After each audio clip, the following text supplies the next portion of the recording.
বাংলাদেশের বুদ্ধিজীবীরা যা বলে সেইটা যদি বাংলাদেশের মানুষ শুনতো তাহলে জীবনে কোনদিন মুক্তিযুদ্ধ হতো না। গত 15 বছরে হাসিনা এবং তার দস্যুরা, তার দানবরা, তার ফ্রাঙ্কেনস্টাইনের দৈত্যরা বাংলাদেশকে মুক্তিযুদ্ধের চেতনার দোকানদারি করে মুক্তিযুদ্ধের 12টা বাজিয়ে দিয়েছে। বাংলাদেশের মিডিয়া পৃথিবীর সবচেয়ে দূষিততম মিডিয়া।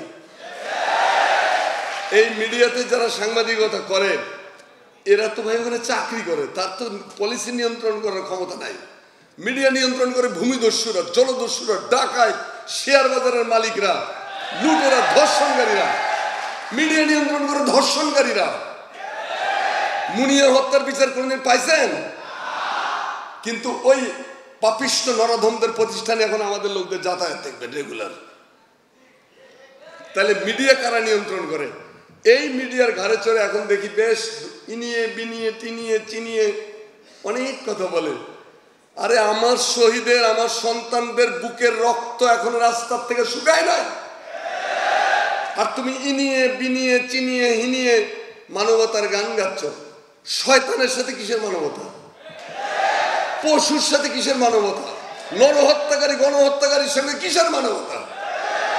মানবতা দেখাবো আমি আমার বন্ধুকে, মানবতা দেখাবো আমার সতীর্থকে, মানবতা দেখাবো আমার মেহনতি মানুষকে, দেশের সাধারণ জনগণের সঙ্গে আমার সম্পর্ক। ঘাতকদের সঙ্গে কিসের আপোষ? তো সেই জন্য আমাদের বুদ্ধিজীবীদের ব্যাপারে সাবধান থাকতে হবে। কারণ বাংলাদেশের বুদ্ধিজীবীরা যা বলে সেইটা যদি বাংলাদেশের মানুষ শুনতো তাহলে জীবনে কোনদিন মুক্তিযুদ্ধ হতো না।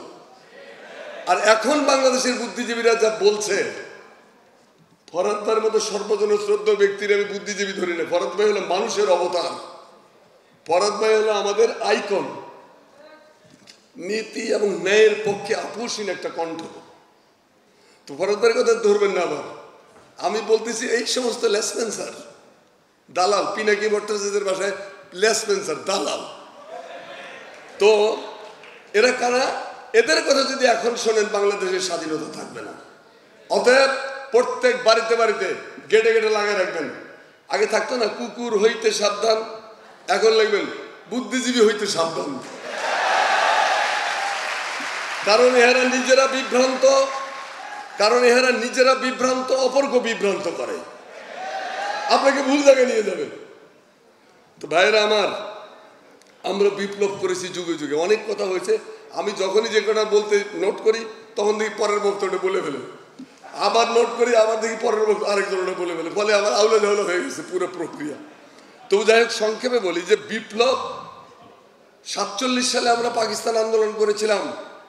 ব্রিটিশ বিতরণে আমাদের পূর্বপুরুষরা অসীম সাহসিকতার পরিচয় দিয়েছিলেন। আমাদের সলিমুল্লাহ, আমাদের শেরে বাংলা, আমাদের মৌলানা আব্দুল হামিদ খান ভাসানী, আমাদের হোসেন শহীদ সরওয়ার্দী, তারা ব্রিটিশ বিতরণের জন্য আমাদের নেতৃত্ব দিয়েছেন সামনে থেকে। এখন অনেকে বলবে যে শেখ মুজিব, আরে বাবা, শেখ মুজিব তো ওয়ার্কার, গোপালগঞ্জের ছাত্র সংগঠনের নেতা, এতে তো ছোটখাটো বিষয়। তো সেইটা যে স্বপ্ন, তো পাকিস্তান ছিল আমাদের কাছে একটা ইউটোপিয়া, ড্রিমল্যান্ড, একটা স্বপ্ন, যে অন্তপক্ষে কলকাতা কেন্দ্রিক সাম্প্রদায়িক হিংস্র বাবু বুদ্ধিজীবী ব্রাহ্মণ্যবাদের হাত থেকে, জমিদার মহাজনদের নির্যাতন থেকে আমরা রক্ষা পাবো, একটা মানবিক মর্যাদা নিয়ে বাঁচতে পারবো।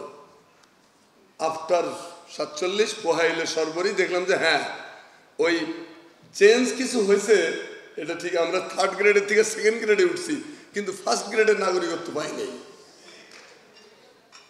ফলে 52 সালের ভাষা আন্দোলনের মধ্য দিয়ে পাকিস্তান আসলে শেষ হয়ে গেল, মন ভেঙে গেল। সংসার টেকে কখন? স্বামী এবং স্ত্রী।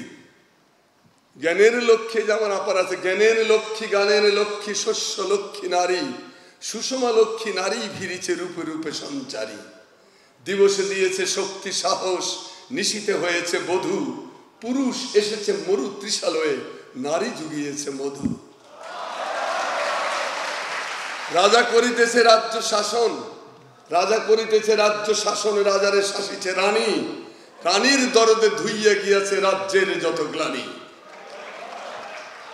পুরুষ হৃদয়হীন মানুষ করিতে নারী দিল তাকে আধেক হৃদয় ঋণ।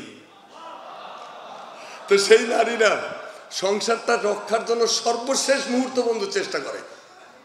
কিন্তু স্বামী যদি এখন আশেপাশের বাড়িতে ক্ষেত খেয়ে বেড়ায়, পাশের বাড়ির জানলা খুব ভাল লাগে, ভাবির তরকারি খুব সুন্দর, এইসব হলে তো সংসার টেকে না। পাকিস্তানিদের সাথে আমাদের সংসার টেকে নেই, মনান্তর হয়ে গেছিল, মতান্তর থেকে না মনান্তর হয়ে গেছিল, স্বপ্নভঙ্গ। তারপরে আমরা ৭১ সালে মুক্তিযুদ্ধ করলাম। আমি একজন মুক্তিযোদ্ধা। অবশ্য গত 15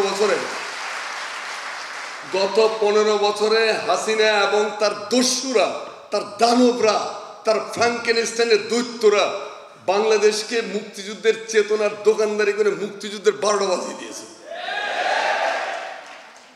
এইরকম ভাবে একটা মহিমান্বিত সংগ্রামকে ক্যাপিটালাইজ করে নিজের চামড়া বাঁচানোর জন্য নিজের দুষ্কর্ম, দুর্নীতি, চুরি, ডাকাতি, ব্যাংক লুট, টাকা পাচার, খুন, এই সব কিছুর মধ্যে বর্ম হিসেবে ব্যবহার করছে মুক্তিযুদ্ধকে।